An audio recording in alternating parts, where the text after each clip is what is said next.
Hey Duke, how's it going? Good. I know you've scored plenty of touchdowns here in the past with the Hurricanes, but to go to school basically walking distance from here and now do it in the NFL, what did this all mean to you today? I meant a lot.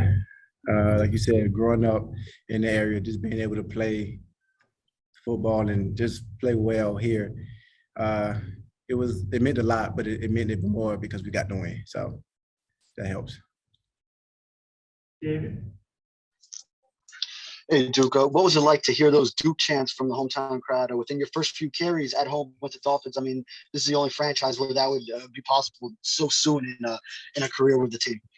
Yeah, it just reminded me of college. It was feel like my college days again. Definitely enjoyed it. Hal. Hi, I can't help but wonder, given all that was going on with the COVID list and the uncertainty within your running back room, what was your mindset going into this game? I mean, how much were you thinking that the team really needed you to kind of carry the load today? I really prepare every week as I'm going to be the guy, regardless if I'm the guy or not. So it's just kind of sticking it within my routine and just doing what I normally do. And I let the cards fall where they may. Donovan. What's up, Duke?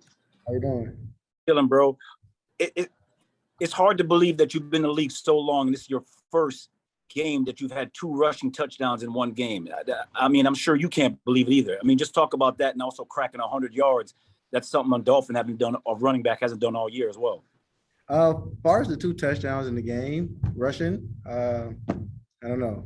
It's not much to say for me because I know at certain times with certain teams, my role was always different.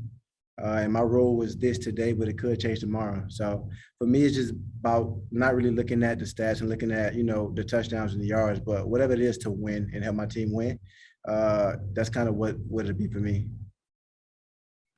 Cool. Joe. Hey, Duke, on one of the touchdown runs, it looked like you were really kind of churning your legs. You could kind of smell the end zone. You were trying to power your way through. It's funny, for a lot of your career, people have thought of you as like a third down receiving back. Can you talk about the approach you tried to bring into today's game relative to, power and that sort of thing?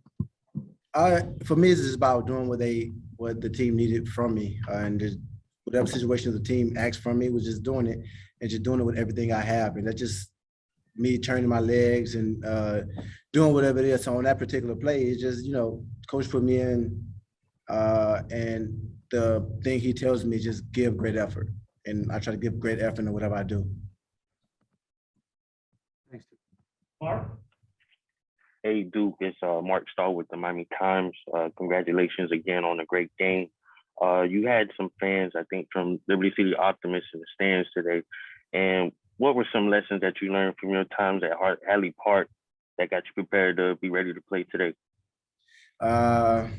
I think the biggest thing for me was at the time the commissioner was Coach Sam, and he was a guy that believed in kids and he believed in people, and he supported us. So I think the biggest thing that I learned from Charles Hadley was support from top down, because at the time no one really thought that those kids can make it to where we are now, except for the commissioner of the park, and he pushed us and made sure that we was the best people as well as football players that we can be. That sounds good. Ruthie. Duke, I know we asked you this earlier in the week, and you weren't able to give us an exact number, but do you know about how many family and friends were here today to watch that performance? Still don't know. I have no idea. I'm pretty sure it's a lot. It'll be very hard to give you an exact number, but I'm pretty sure it was a lot. Dave. Yeah, hey Duke, could you talk about, you grew up close to the stadium and seeing that all your life, really growing up, what it means to have a game like this here? It means a lot. I think for me, it means a lot to do it. Like you said, in the area I grew up, the college field I played on, but I think the most important thing is that I did it and it led to a win, because if it led to a loss, it wouldn't matter as much as it do now. How far were you from the stadium growing up? How far were you at? What roads? My high school is maybe 10 minutes of the road. I live maybe 15. So this is kind of the area I grew up in high school.